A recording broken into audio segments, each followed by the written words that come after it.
Hello दोस्तों, ये इस कहानी का 5वां भाग है। कहानी अच्छी लगे तो प्लीज़ लाइक करें, शेयर करें और अगर चैनल पर नए हैं तो चैनल को प्लीज़ सब्सक्राइब करें। चलिए कहानी को आगे बढ़ाते हैं।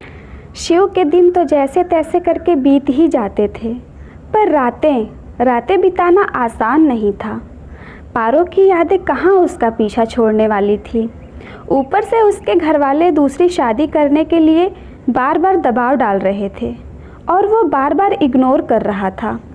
कभी कभी पारो से मिलने की एक तड़प सी उठती थी, उसके भीतर एक बेचैनी सी उठती थी, पर फिर भी वो नहीं जा पाता था। इधर पारो की ज़िंदगी करवट ले रही थी। अभी तक जो पारो अकेली थी, अब वो अकेली नहीं थी। उसे जीने का सहारा मिल गया था, उस बच्चे के रूप में।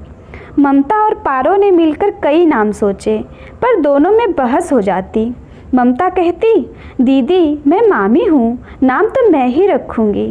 और पारो कहती, अच्छा जी, पर माँ तो मैं हूँ, अतः नाम तो मैं ही रखूँगी। दोनों प्यार भरी अटखेलियाँ खेलती हुई आखिरकार एक नाम तय किया और रख भी दिया, कान्हा।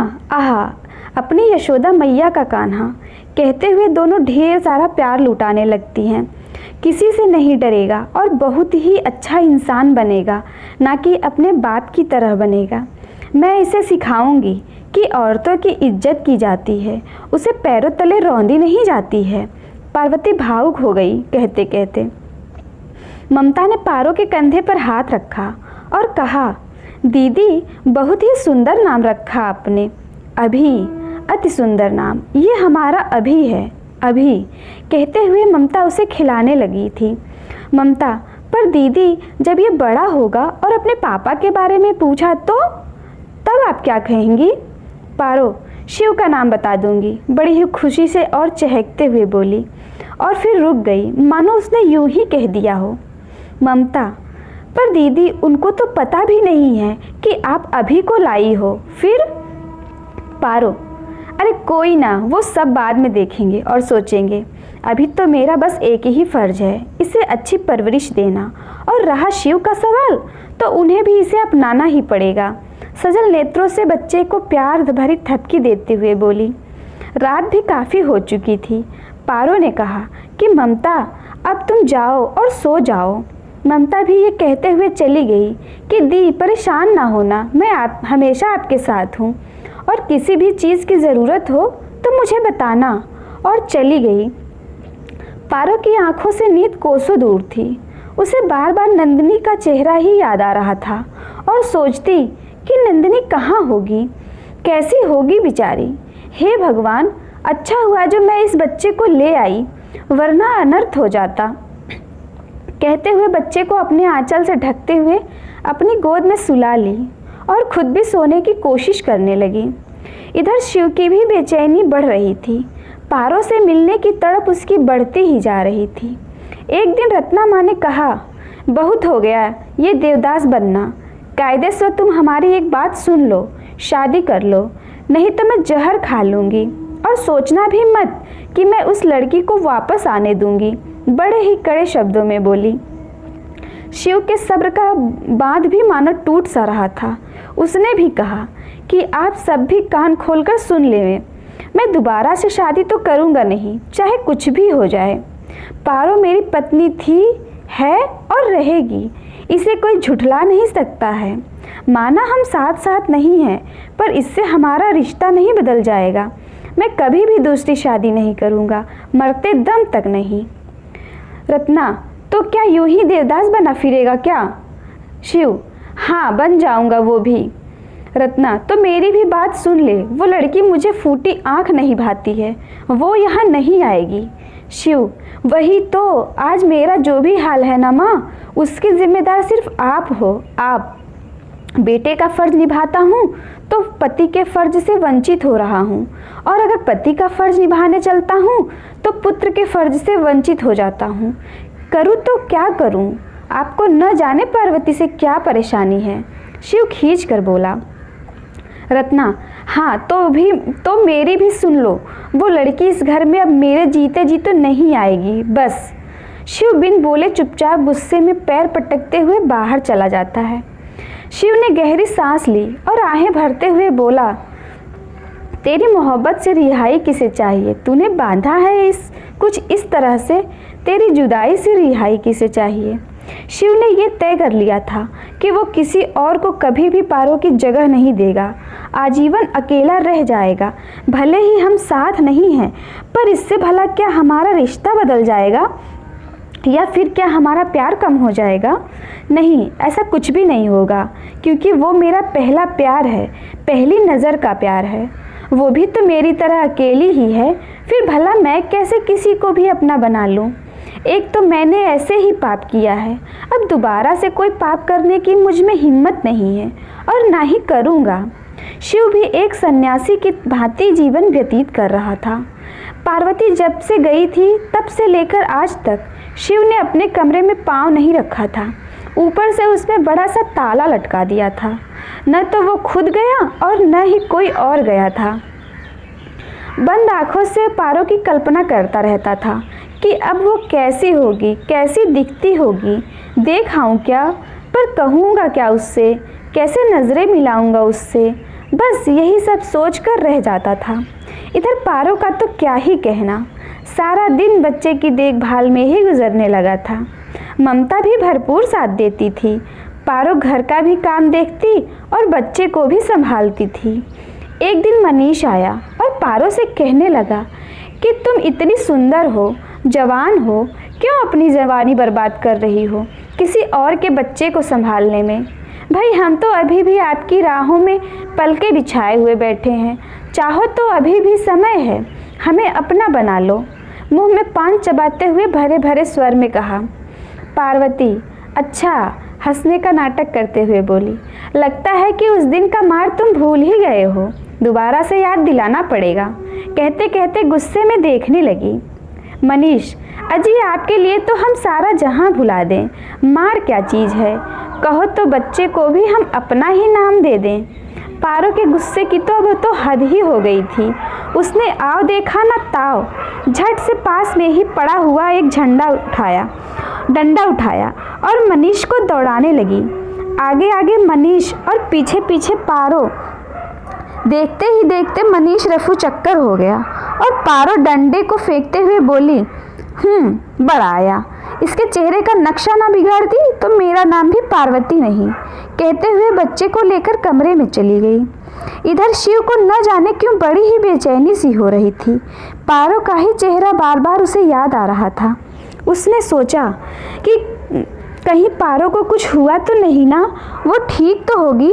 यही सब सोचकर मन बना लिया कि आज तो वो पारो से मिलने ज़रूर जाएगा। शाम का समय था। शिव चल दिया था पारो से मिलने। उसने सोचा कि दूर से ही उसे देखकर लौट आएगा। थोड़ी ही देर के पश्चात वह उस पार अपनी पत्नी के गांव पहुंच गया। जिस रास्ते को शिव महज तैर कर पार कर लेता था, वही रास्ता आज खत्म होने का नाम ही नहीं ले रहा था। जा तो रहा हूँ मैं पारो से मिलने, पर जाकर कहूँगा क्या? अरे कहना क्या है, मैं तो बस दूर से ही निगाहें भर देखकर लौट आऊँगा। लेकिन अगर उसने मुझे देख लिया तो? कोई ना, कह दूँगा कि इधर से गुजर रहा था, सोचा तुमसे मिलता चलूँ। ऐसा नहीं, वैसा नहीं, ये नहीं तो वो नहीं, इसी प्रकार की तमाम बातें थी जो शिव के मन में उथल पुथल किए हुए था। शिव की बेचैनी बढ़ती ही जा रही थी। उसे तो आज कुछ ऐसा लग रहा था कि क्या बात है, रास्ता इतना लंबा कैसे हो गया? किसी तरह से बस ये रास्ता कट जाए, अब सब्र नहीं होता। आखिरकार शिव के सफ़र का अंत हुआ और वो अपनी मंजिल यानी अपने पारो के घर के निकट पहुंच चुका था।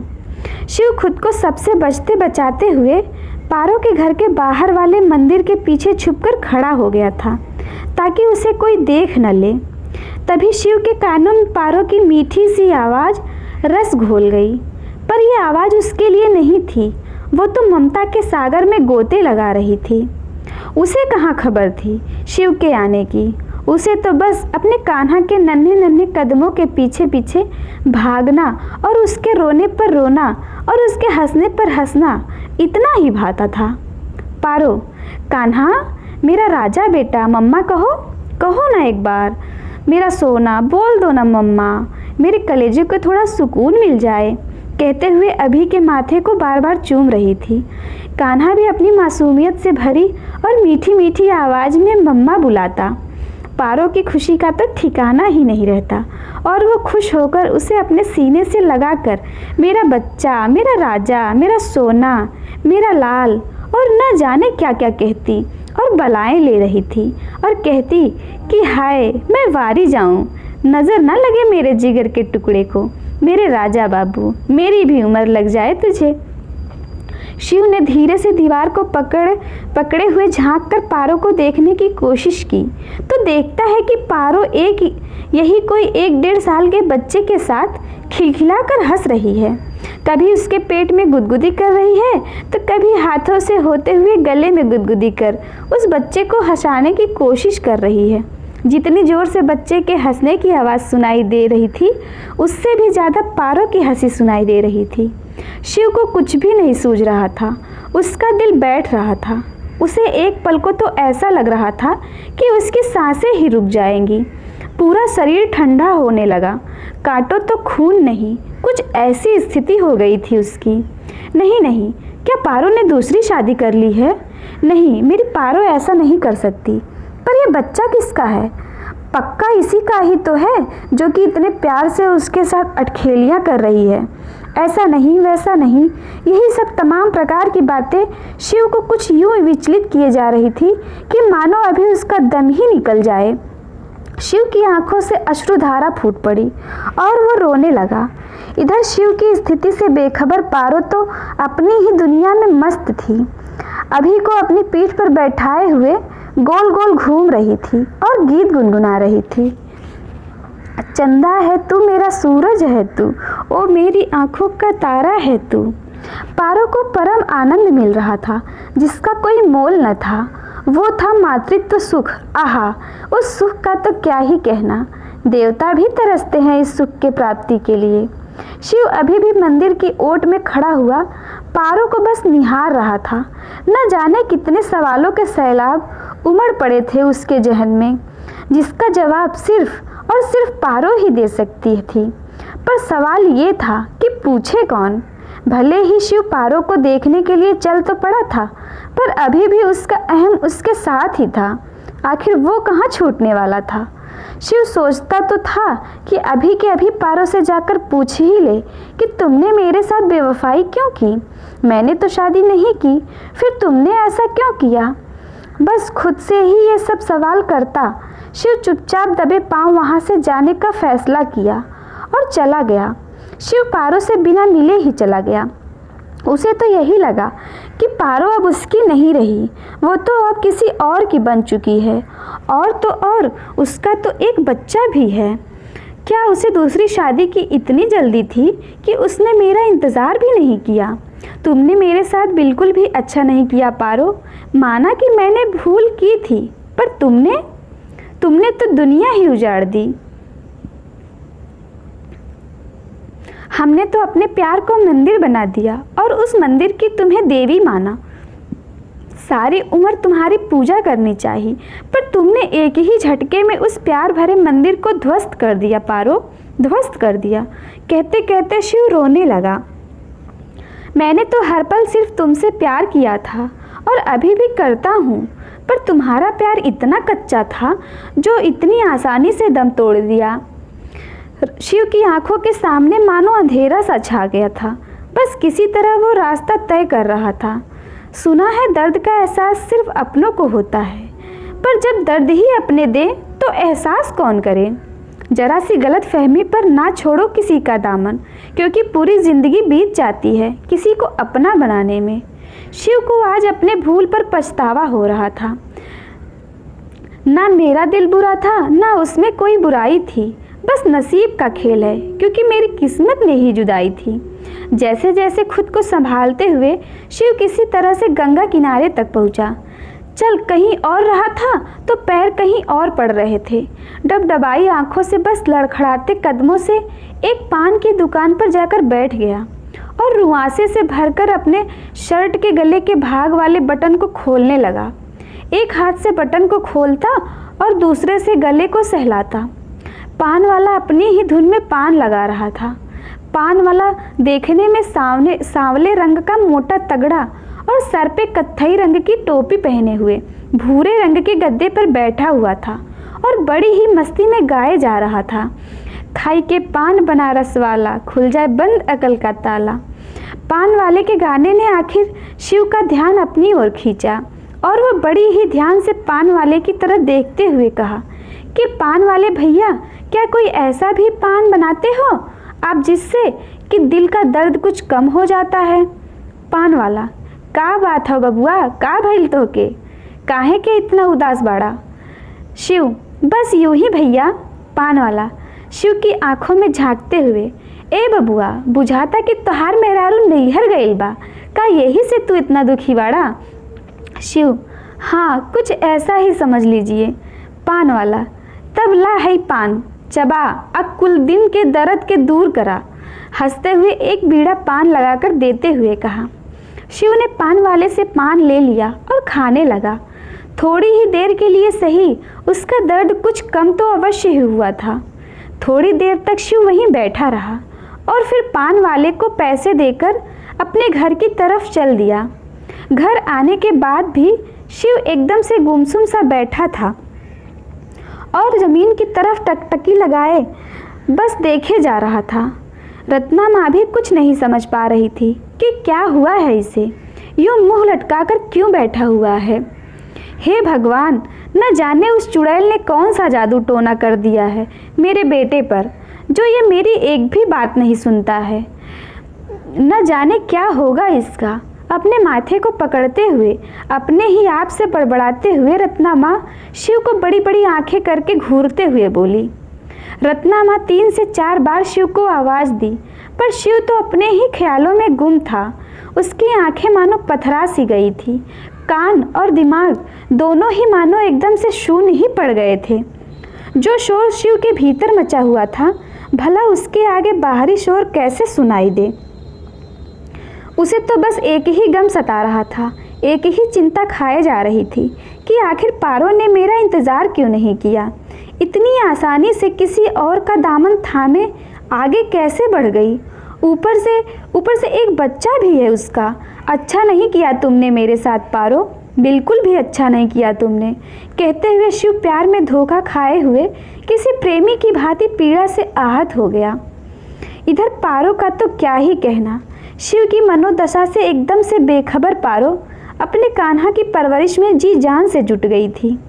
पारो की सौतेली माँ को तो पारो के साथ साथ कान्हा भी फूटी कौड़ी नहीं सुहाता था, पर इन सब बातों से उसे पारो को कोई फर्क नहीं पड़ता था, या फिर यूँ कहें कि उसे अब आदत सी हो चुकी थी।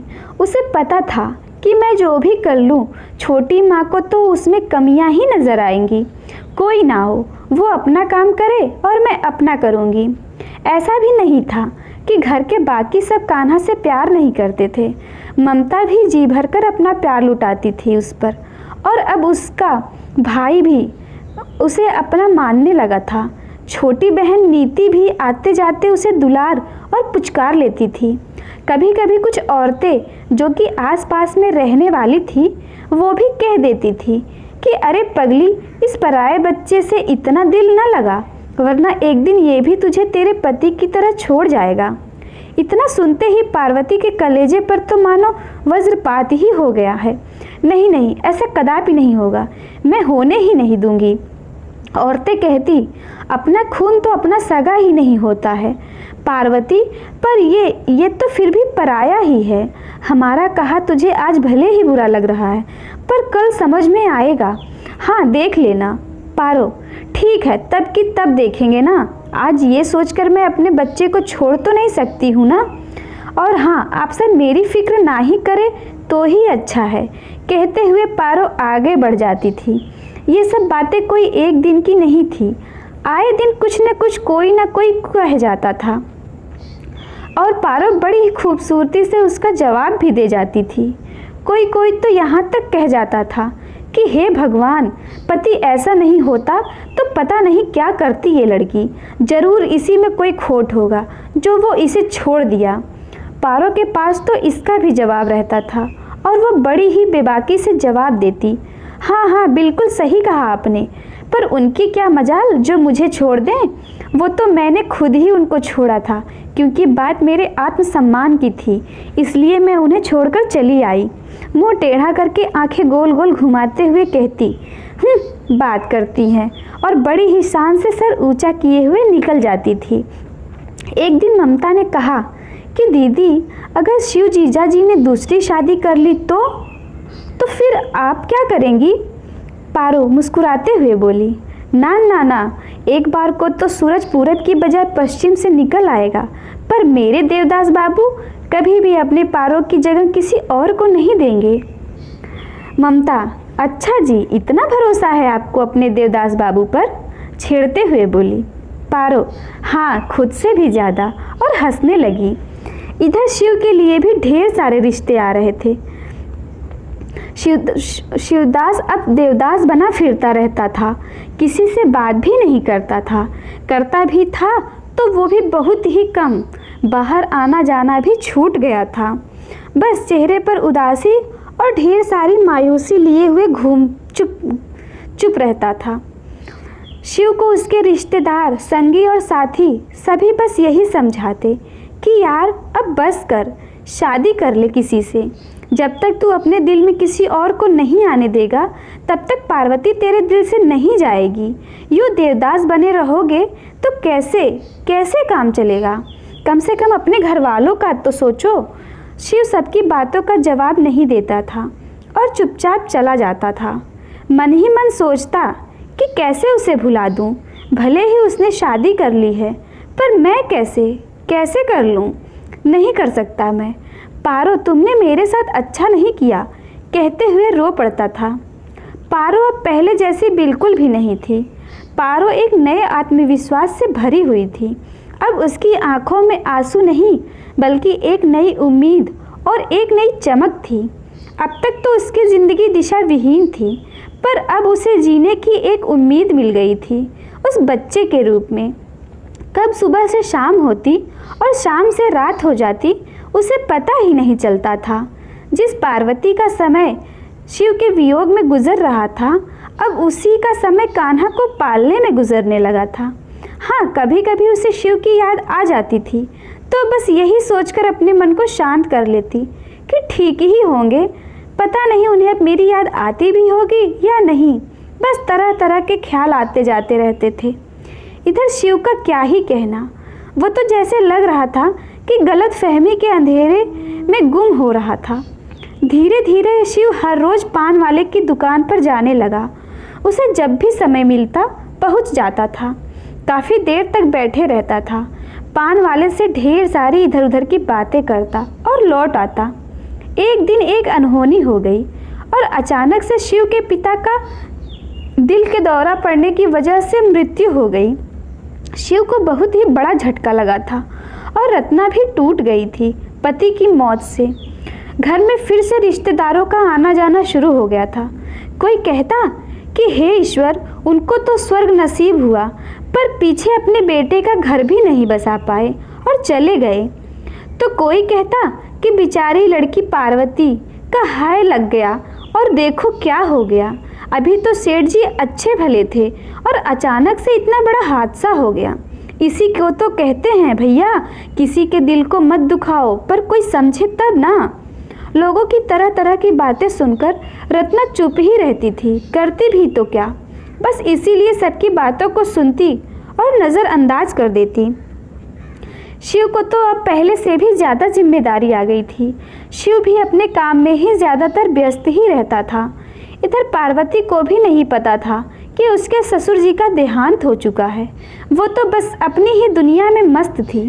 उसका सारा ध्यान अपने बेटे कान्हा पर ही रहता था। धीरे धीरे करीब 1 साल बीत चुके थे शिव के पिता को गए हुए। वो कहते हैं ना, समय हर घाव को भर देता है। रत्ना भी अब समय के साथ साथ खुद को संभाल ली थी। रत्ना अभी भी शिव की शादी के पीछे पड़ी रहती थी। एक दिन रत्ना ने कहा, शिव, ये रही फ़ोटो, एक लड़की का फ़ोटो दिखाते हुए, तुम देख लो और अब मैं तुम्हारा एक न सुनूंगी। बस इससे शादी करनी है तो करनी है। बेचारी विपत्ति की मारी है और सीधी सादी गाय है। उस पार्वती की तरह उछल कूद करने वाली तो बिल्कुल भी नहीं है। इसके साथ ऊपर वाले ने बड़ा ही बुरा किया है। बेचारी विधवा हो गई थी। शिव बस मौन था। उसे तो उस लड़की की फोटो भी नहीं दिख रही थी।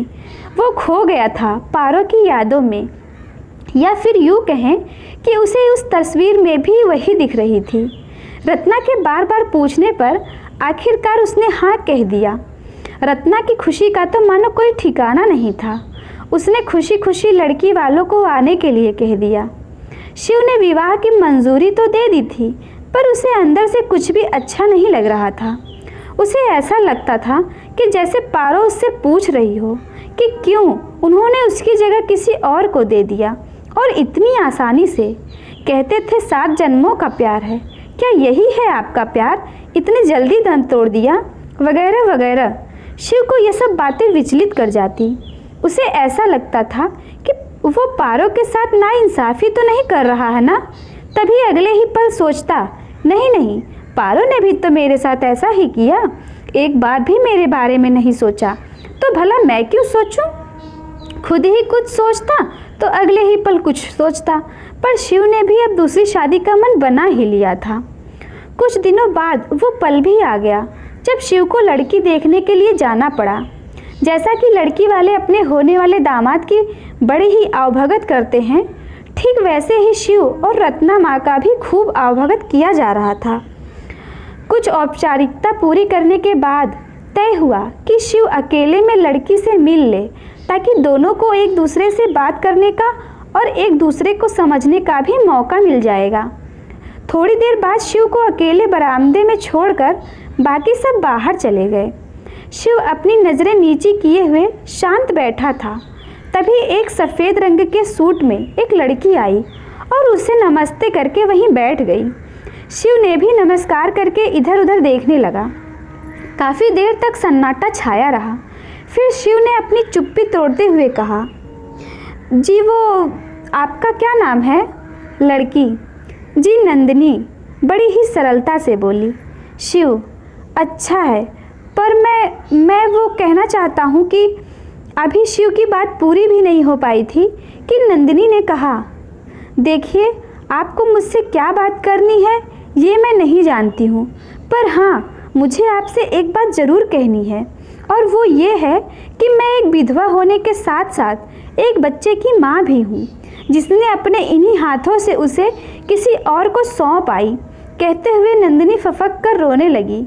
उसे इस तरह से रोता हुआ देख शिव ने उसे उठाया और पानी पिलाते हुए कहा कि आप मुझे अपना दोस्त समझकर सब कुछ साफ साफ बताएं कि आखिर आपके साथ क्या हुआ है। शिव की प्यार भरी हमदर्दी से नंदिनी को थोड़ी सी हिम्मत मिली और वो शिव को अपने साथ हुए एक एक वाक़ये को बयां करती गई। शिव को नंदिनी की आप बीती सुनकर बहुत बड़ा झटका लगा और उसका दिल दर्द से भर आया। उसने सोचा कि हे ईश्वर, आपके संसार में कितना दुख है। अब तक तो मुझे लगता था कि सारे गम तूने सिर्फ मेरे हिस्से में लिख दिए हैं, पर आज जाना कि यहाँ तो हर किसी का दामन कांटों से भरा हुआ है। आज इस लड़की से मिलकर जाना है कि मेरा दुख तो इसके आगे तुच्छ मात्र है। शिव को अब नंदिनी से हमदर्दी थी। उसे नंदिनी के ऊपर तरस आ रहा था। उसकी आंखें नम हो आई थी और वो रोती हुई नंदिनी को चुप कराते हुए उसके कंधे पर प्यार से थपकी देने लगा। नंदिनी की तरफ बड़ी ही गौर से देखते हुए और गहरी सांस भरते हुए शिव सोचने लगा कि क्या इसी को बेबसी कहते हैं? जिसको खोया है इसे पा भी नहीं सकते। हाँ, शायद यही तो होती है बेबसी। नंदिनी अपने बेटे के लिए तड़प भी रही है और उसे अपना भी न सकी। इधर मैं भी तो पारो के लिए देवदास बना फिरता तो हूँ, पर एक बार जाकर उसे अपनी बाहों में भर नहीं सकता। उसे अपने मन में चल रहे उठा पटक को समझा नहीं सकता। हाय, क्या रंग दिखाती है ज़िंदगी, कभी हंसाती तो कभी रुलाती है ये ज़िंदगी। तेरे भी न जाने कितने रूप है, न जाने कितने रंग हैं, बस हर किसी को अपनी उंगली पर नचाती है और खुद खड़ी हो तमाशे देखती रहती है। शिव अपने ख्यालों में खोया हुआ था कि तभी रत्ना माँ की आवाज़ आई, शिवदास क्या हुआ, लड़की पसंद आई कि नहीं? शिव कुछ भी नहीं बोला और चुप रहा। कहता भी तो क्या, अभी तो उसके मन में 1000 सवाल थे जो कि उसे नंदिनी से जानने थे। पर रत्ना तो मानो ठान कराई हुई थी कि शिव की चट मंगनी पट ब्याह करा के ही चैन से बैठेगी। रत्ना तो बस एक ही बात का डर था कि शिव पीछे न हट जाए। बार बार वो शिव से कहती, बोलो ना बेटा, बात आगे बढ़ाएं ना। शिव अभी भी मौन धारण किए बस घूर कर अपनी माँ को देख रहा था। रत्ना माँ के सवालों से तंग आकर शिव ने कहा कि अभी आप थोड़ी देर के लिए हमें अकेला छोड़ देंगी। रत्ना माँ, वो भला क्यों? शिव, मुझे नंदिनी से और बातें करनी हैं बस। रत्ना माँ ने कहा कि ठीक है, तुम दोनों बातें करो, पर फैसला सिर्फ हाँ ही होना चाहिए। बड़े ही सख्त लहजे में कहते हुए रत्ना वहाँ से चली गई। शिव, नंदिनी एक बात बताओ, तुम्हारा बच्चा अब कहाँ है? नंदिनी, जहाँ भी है ठीक है। ठीक कहना भी सही नहीं है, बल्कि वो बहुत ही बढ़िया और बहुत ही खुश होगा। कहते हुए अचानक से रोती हुई नंदिनी की आंखों में चमक आ गई और वो बड़ी ही दृढ़ता से बोली, शिव, पर वो कैसे? नंदिनी, क्योंकि उसे तो एक देवी स्वरूपा माँ ने अपनी गोद में स्थान दिया। देवी स्वरूपा क्या, वो तो साक्षात देवी का ही रूप थी। उसके तो नाम में ही देवी माँ का नाम है। कहते हुए नंदिनी की आंखें बरस रही थी और इस बार दुख से नहीं बल्कि खुशी से बरस रही थी। शिव की व्याकुलता बढ़ती ही जा रही थी, जैसे कि उसे तो पहले से ही ज्ञात हो कि नंदिनी किसका नाम लेने वाली है। शिव ने कहा, अच्छा ऐसा है, क्या नाम है उस देवी का, ज़रा मुझे भी तो बताना। तिरछी निगाहों से नंदिनी को देखते हुए कहा। नंदिनी जी, शायद पार्वती। हाँ बिल्कुल पार्वती, यही नाम तो बताया था उस देवी ने। शिव अब तक अपनी सांसें रोके हुए और दिल को थामे हुए बस इसी शब्द को सुनने के लिए बेताब था। अपने सीने पर हाथ रखते हुए वहीं ज़मीन पर बैठ गया और रोने लगा। आह, मेरी पारो ही थी वो, और कोई नहीं हो सकती उसके सिवाय। बस रोए जा रहा था, मानो कितने जन्मों का दर्द बाहर निकल आया था। शिव को इस तरह से ज़मीन पर बैठा और इस तरह से टूटकर रोता देखकर नंदिनी को कुछ भी समझ नहीं आ रहा था कि आखिर अब इन्हें क्या हो गया, ये इस तरह से क्यों रो रहे हैं। नंदिनी ने शिव को शांत कराने के लिए पानी दिया और बोली, जी आपको क्या हुआ, आप इस तरह से क्यों रो रहे हैं? क्या आप जानते हैं पार्वती जी को? शिव अभी भी रोता रहा, उसके गले से आवाज़ भी नहीं निकल पा रही थी। थोड़ी देर तक रो लेने के बाद उसने अपने पैंट की जेब से अपना पर्स निकाला और उसमें से एक तस्वीर निकालते हुए नंदिनी को दिखाकर बोला कि क्या यही पार्वती थी? नंदिनी चौंक गई थी पार्वती की फ़ोटो देखकर और बोली, जी हाँ, ये तो वही हैं। मेरा मतलब है कि हाँ, यही तो है वो देवी पार्वती जी। इन्होंने ही तो मेरे बेटे को गोद लिया था और मेरी भी जान बचाई थी इन्होंने। पर मेरी एक बात समझ में नहीं आई कि आप कैसे जानते हैं पार्वती जी को? शिव, क्योंकि मैं वो कोयला हूँ जिसे हीरे की परख नहीं थी। नंदिनी, मतलब? शिव, मैं पार्वती का पति हूँ। कहते हुए शिव एक छोटे से बच्चे की तरह रो रहा था। नंदिनी ये सब जानकर आश्चर्यचकित थी। उसे नहीं समझ आ रहा था कि क्या ही कहे और क्या ही करे। बस खड़ी हो शिव को बच्चों की तरह रोना देख रही थी। थोड़ी देर तक शिव रोता रहा, फिर खुद को संभालते हुए सोफे पर बैठ गया और बोला, नंदिनी, आप मुझे माफ़ कर दो, मैं आपसे शादी नहीं कर सकता। मैं तो बहुत पहले ही मर चुका हूँ और अगर मैंने शादी की तो सिर्फ मजबूरी रहेगी और मैं एक गलती कर चुका हूँ, दोबारा से गलती नहीं करना चाहता, मुझे माफ़ कर देना। हाथ जोड़कर विनती करते हुए बोला और वहाँ से चला गया। शिव को इस तरह से जाते देख रत्ना माँ को कुछ समझ नहीं आया और वो भी शिव के पीछे पीछे ये कहते हुए दौड़ पड़ी कि क्या हुआ बेटा, तू ऐसे काहे भागा जा रहा है, रुक तो। पर शिव कहाँ सुनने वाला था, वो तो पीछे मुड़कर देखा भी नहीं। रत्ना माँ भी नंदिनी और उसके घर वालों से विदा ले चल पड़ी। नंदिनी को कोई दुख नहीं था कि शिव ऐसे चला गया, बल्कि खुश थी कि चलो उस बच्चे को अब पिता का भी प्यार मिल जाएगा। उसके होठों पर हल्की सी संतोषजनक मुस्कान थी और वो शिव को जाते देखकर खुश थी। शिव का तो मन हो रहा था कि वो भाग कर जाए और अपनी पारो को गले से लगा ले और माफ़ी मांग ले अपनी गलती की। पर वो कहते हैं ना कि कभी कभी हमारा दिल कुछ कहता है और दिमाग कुछ कहता है, पर हो कुछ और जाता है। ठीक वैसा ही शिव के साथ भी हो रहा था। पारो की शादी नहीं हुई है, सच पारो की शादी नहीं हुई है। शिव को जैसे विश्वास ही नहीं हो रहा था और उसकी खुशी का ठिकाना नहीं था। मेरा मन हो रहा है नाचूं गाऊं, क्या करूं मैं, अपनी खुशी किससे कहूं। शिव अपनी खुशी का इजहार खुद से ही कर रहा था कि तभी रत्ना माँ चिल्लाते हुए कही, ये सब क्या हो रहा है, किस बात से तू इतना खुश है। शिव, छोड़ो ना माँ, आपको बताने का क्या फ़ायदा। रत्ना माँ, ऐसा क्या है जो मैं नहीं जान सकती, बड़ी बड़ी आंखें करके बोली। शिव, बस इतना जान लो आप कि मैं जी तो रहा था पर जिंदा नहीं था। कहते हुए शिव की आंखें भर आई और वो होठों पर हल्की सी मुस्कान लिए बोला, जिंदा तो आज हुआ हूँ। रत्ना माँ को पकड़ते हुए शिव ने कहा, आपका आभार है जो आपने मुझे नंदिनी से मिलवाया। रत्ना तो मन ही मन खुश हो गई कि शिव को शायद नंदिनी भाग गई है। अगर मैं उससे नहीं मिलता तो सच नहीं जान पाता। अब तो रत्ना माँ को एक बार फिर से हैरानी हुई। सोचने लगी कि ये पगला गया है क्या, किस सच्चाई की बात कर रहा है। उसने कहा, कैसा सच। शिव, अरे क्या बताऊं, मुझे तो लगा था कि पारो ने शादी कर ली है माँ, पर मैं गलत था। कहते कहते अचानक से रुक गया और बड़े ही भारी मन से कहा, छोड़िए ना माँ, इससे आपको क्या फ़र्क पड़ता है।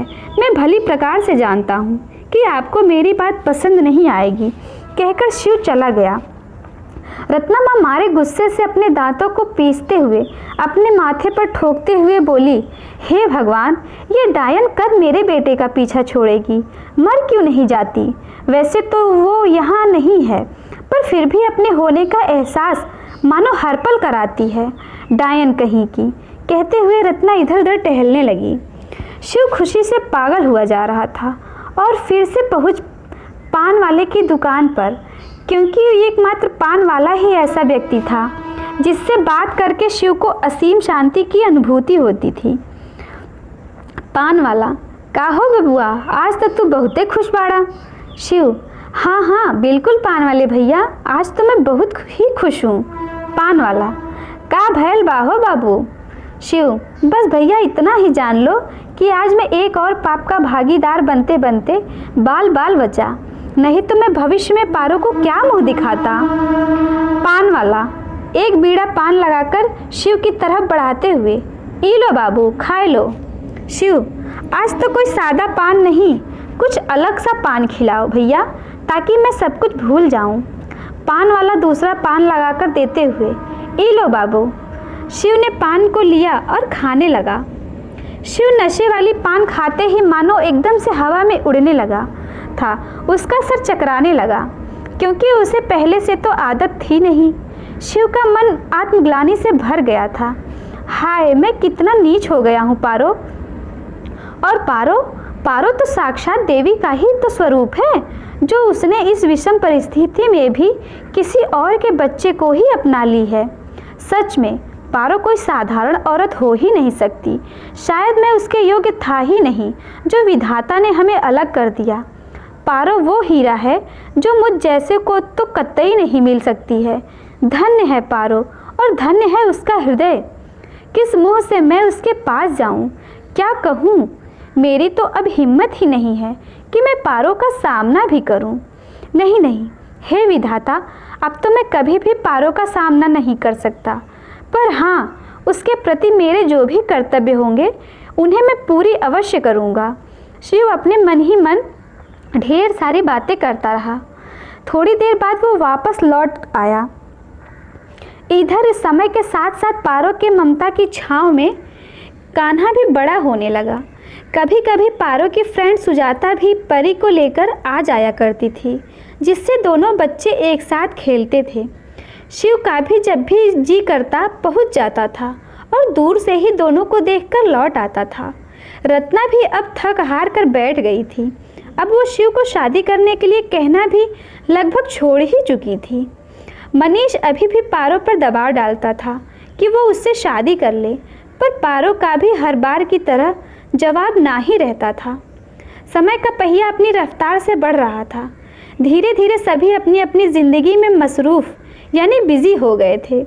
कान्हा भी बड़ा हो रहा था और अब तो स्कूल भी जाने लगा था।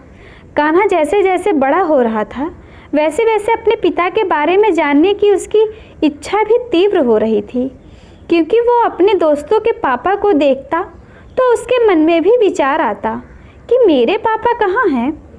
पारो भी इधर उधर के बहाने बनाकर टाल दिया करती थी, पर कभी कभी खुद भी परेशान हो जाती कि आज तो मैंने बहाने बना दिए, पर कल को जब ये अपने पापा के बारे में पूछेगा तो क्या कहकर समझाऊंगी।